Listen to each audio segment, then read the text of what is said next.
안녕하세요. 정호김입니다.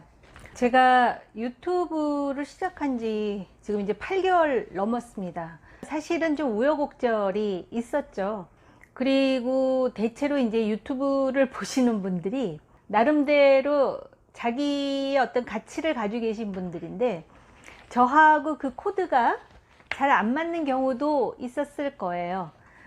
그래서 이 9만 구독자까지 오는데 시간이 많이 걸렸어요. 그래도 이렇게 꾸준히 여러분들 시청해 주셔서 감사를 드리고요. 노력 많이 할 거고요. 새로운 방법에 대해서 많은 고민을 같이 하겠습니다. 여러분들과.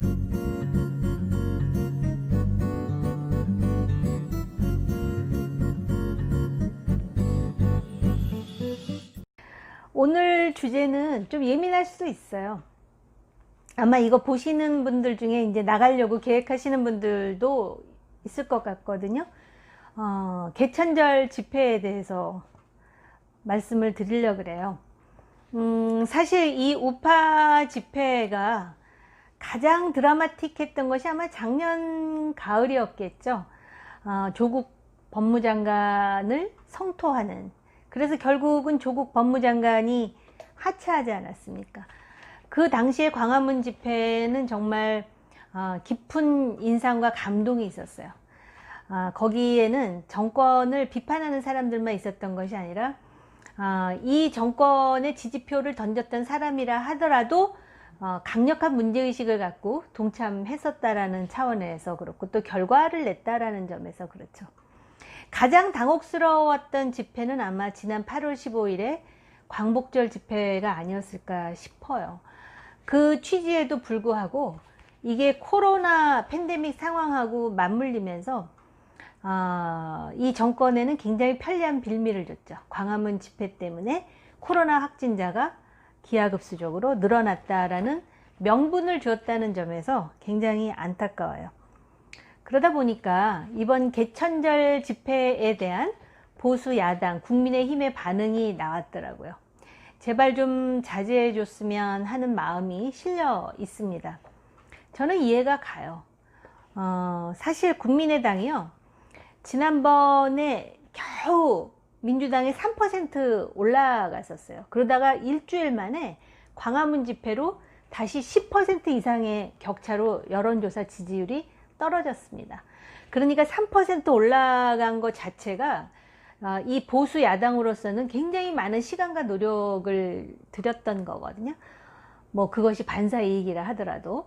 그런데 갑자기 10%로 벌어지니까 얼마나 당혹했으며, 또 광화문 집회 참석자들에게 원망의 감정을 가졌겠습니까? 사실 국민의 힘이요, 그동안 뭐 별로 한 건 없어요.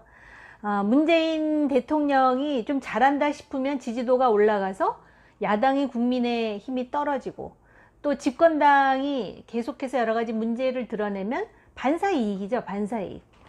본인들이 어떤 노력을 기울였나에 대해서 생각해 보면 자기들도 뭐 여러 가지로 생각이 복잡하지 않을까. 그러면서도 늘 몸조심을 하면서도 상대가 실수하기를 바라는, 마치 또 감나무에서 감 떨어지기를 기다리듯이. 그러다 보니까 광화문 집회가 열린다 그랬을 때 초기에, 그때는 미래통합당이었었나? 굉장히 소극적이었죠. 왜냐면은 이 광화문 집회에 참석하는 사람들이 반문재인 정권, 반포퓰리즘, 그리고 반연성 파시즘, 게다가 조국 전 법무장관에서 윤미향, 또 박원순, 그리고 추미애 장관에 이르기까지 그들의 내로남불을 성토하기 위해서 목소리를 낸다는 것을 알고 있기 때문에, 한마디로 광화문에 그 집회에 나온 사람들이 민주당 지지자들은 아니라는 것 정도는 알고 있으니까 처음에는 소극적으로 나왔죠. 그러다가 바로 그 광화문 집회 때문에 코로나 확진자가 늘었다 그러면서 대통령 지지도가 올라가고 여론이 싸늘해지니까 갑자기 광화문 집회 참석한 사람들한테 거리를 두면서 성토하기 시작하잖아요. 저는 사실은 그러한 그 행태가 좀 딱하다는 생각이 들었습니다. 개인적으로. 사실 이 정권이 입법, 사법, 행정을 모두 장악하고 거기다가 권력기관이라고 할 수 있는 경찰, 국세청 말할 것도 없이 이제 언론과 검찰을 어떤 식으로 이제 손아귀에 쥐느냐 가지고 여러 가지 이제 힘겨루기, 신경전을 벌이고 있는 상황이라고 생각을 하거든요. 그래서 아마 광화문 집회 때 그렇게 오해받은 부분, 뭐 그리고 지금 정권에 대한 성토, 그래서 다시 어게인 개천절 또는 어게인 10월 3일, 그래서 아마 여러 보수 우파 단체에서 지금 집회 신청을 한 것으로 알고 있거든요. 이런 국민의힘의 야당으로서의 태도에 대해서도 저도 딱하게 생각을 하고요. 그 다음에 집회에 나오시는 분들이 어떤 마음을 가지고 어떤 울분을 가지고 나오는지도 이해를 하지만 그럼에도 불구하고요, 이번 집회는 안 하시는 게 맞아요. 왜냐하면 지금 다른 상황도 아니고 코로나라는 국난 앞에 있습니다. 그리고 제일 중요한 건 뭐냐면은 코로나 때문에 이 집회가 또 다른 어떤 촉발제가 돼서 수도권 확산을 증폭시킬 가능성, 이것도 무섭지만은요, 정치라는 거는 결과로 말해주는데 그런 우국 충정을 가지고 목소리 드높여서 시위를 했는데 결과적으로는 바로 여러분들이 성토하는 그 집권 세력을 도와줄 수도 있다라는 그런 역설적인 결과가 나올 수도 있다는 점에서 전략적인 사고를 하셔야 될 때라고 저는 생각을 합니다. 왜 그 사람들한테 빌미를 주려고 하십니까? 아마 집회를 한다 그러고 집회를 결국은 강행하신다면 가장 좋아할 사람들이 누구라고 생각을 하세요? 왜 국민의힘 야당이 그렇게 말리려고 하는지에 대해서 한번 생각을 좀 하실 필요가 있지 않을까, 이렇게 생각이 들어요. 우리나라가요, 이게 지금 좌우로 갈려가지고 제가 볼 때 여론의 좌 25%, 우 한 28%는 거의 변수가 아니고 상수거든요. 그럼 결국은 누가 정치를 움직이느냐? 중간에 있는 부동층들, 중도층들이 움직이죠. 이 사람들이 지금 아파트 문제, 그리고 뭐 코로나 때문에 경기 엉망이고 자영업 다 말아먹고 여기다가 지금 그 추미애 장관 아들 문제로 젊은 사람들은 이 병역 문제 이런 것 때문에 지금 막 부글부글 하고 있는데, 만약에 10월 3일에 나가시면 그 모든 것을 블랙홀처럼 빨아들여서 바로 10월 3일 시위에 참석한 모든 사람들이 비난의 대상으로 하고 말 것 같아요. 뭐 다 아는 얘기일 수도 있지만 그런 점을 걱정하는 것이죠.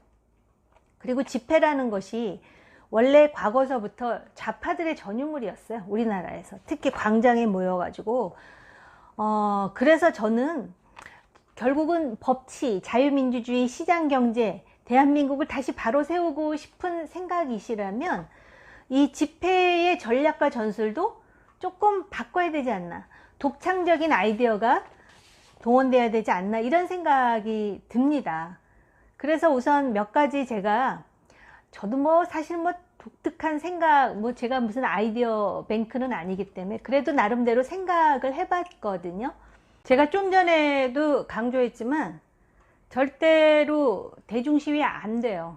왜냐하면 9월 말부터 10월 4일까지가 추석 연휴이기 때문에 그때 이제 사람들이 어떤 식으로 이제 대이동을 할지는 모르겠습니다. 그런데 광화문에 집결해서 뭔가 시위를 하고 또 그것 때문에 코로나가 증가 추세를 보인다면은 아마 그 파장은 사실 어떻게 보면은 회복하기도 쉽지 않을 거예요.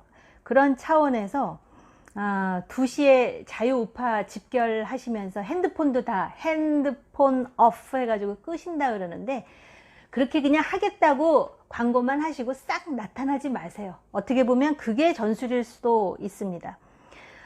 그리고 지난 광복절 집회 때 보니까 바로 그것을 생방송으로 유튜브에서 방송도 하던데요. 이 현 정권의 실정이라든지 또는 많은 문제에 대해서 같은 생각을 공유하는 사람들이요, 몸은 떨어져 있으면서 마음으로 하나 될 수 있는 방법, 그리고 뭐 유튜브 방송을 활용한다든지 그런 그 방법을 찾아야 되거든요. 그리고 나타나지 않을 때 뭐 우파 연대면은 뭐 대표도 있지 않습니까? 그 대표가 나와서 우리가 이것을 이번에 화끈하게 자제하는 이유는 국민의 방역을 위해서다.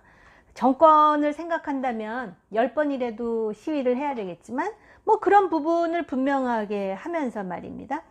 이런 건 어때요? 요새 TV 보니까 공연을 못하니까 랜선 공연 같은 거 하잖아요. 그런 방법을 좀 활용해 보세요. 랜선 시위.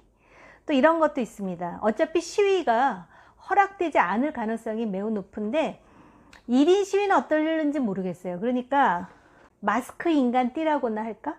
서울에서 부산까지 또 서울에서 광주까지 사람과 사람 간격을 적어도 5m에서 10m 뛰면서 나름대로 뭐 시위를 하는 거예요. 예를 든다면 피켓을 든다든지 또는 태극기를 들고 피켓에는 이 정권의 실정이라든지 또 이 정권이 가지고 있는 정책의 문제라든지 뭐 여러 가지를 써가지고 그거를 또 다양한 방법으로 방송을 할 수도 있는 것이고요. 절대 두 사람 간의 거리 2.5m입니까? 거리 뛰라 그러는데 아웅다웅 붙어서 집회하는 모습을 보이는 순간 여러분들의 신뢰도만 떨어지는 것이 아니라 그냥 우파 또는 보수 정치 또는 뭐 보수, 대한민국의 보수 자체를 그냥 도매금으로 매도할 수가 있거든요. 그런 차원에서 마스크 인간띠 어떨까 싶어요. 서울에서 부산까지, 서울에서 광주까지, 뭐 서울에서 판문점까지 해가지고선 태극기도 들고요. 여기서 꼭 한 가지, 태극기만 들고 나오세요. 성조기, 심지어는 일장기. 저는 사실 제 귀를 의심하게 되는데 그런 건 안 됩니다. 우리는 대한민국 국민이라는 그 자긍심을 가지고 그런 초유의 방법, 그런 초유의 방법을 좀 활용하는 게 어떨까 싶고요.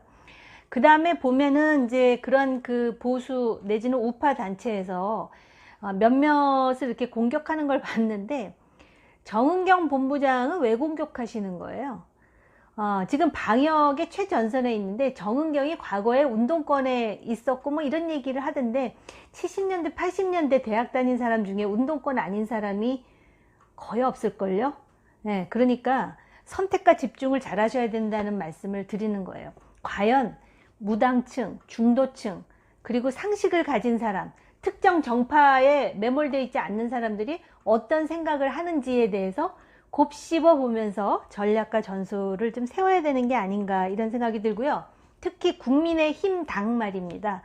이 자유우파 연대 조직들이 10월 3일에 개천절 집회를 하지 않을 수 있는 그럴듯한 명분을 제공해야 될 의무는 바로 보수 야당인 국민의힘이 갖고 있는 거 아닙니까? 무조건 거리 두고 무조건 비난하고 성토하고 하는 게 아니라 뭔가 퇴로를 좀 열어주는 정당으로서의 그런 어떤 성숙함을 보였으면 좋겠어요.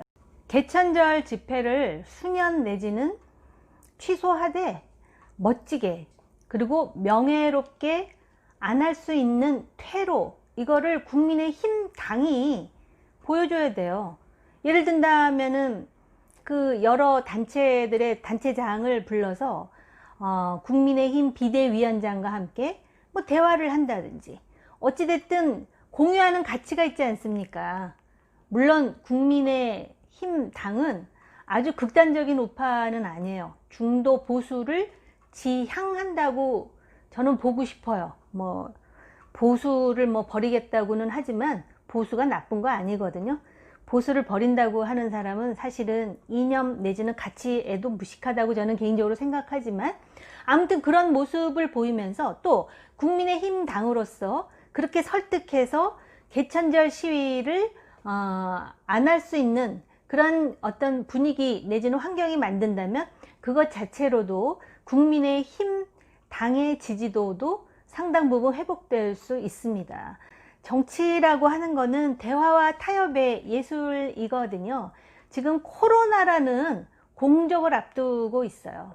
그리고 지금 현재 집권 세력의 여러 가지 행태 중에 불만을 가지는 사람들이 많다면, 그리고 그런 생각을 공유한다면 과연 어떻게 이 문제에 대해서 솔루션이 뭔지 트러블 메이커가 되시면 안 되고요. 트러블 슈터가 돼야 되겠죠. 그런 점에서 개천절 집회는 명예로운 방법으로 자제하시리라 기대합니다.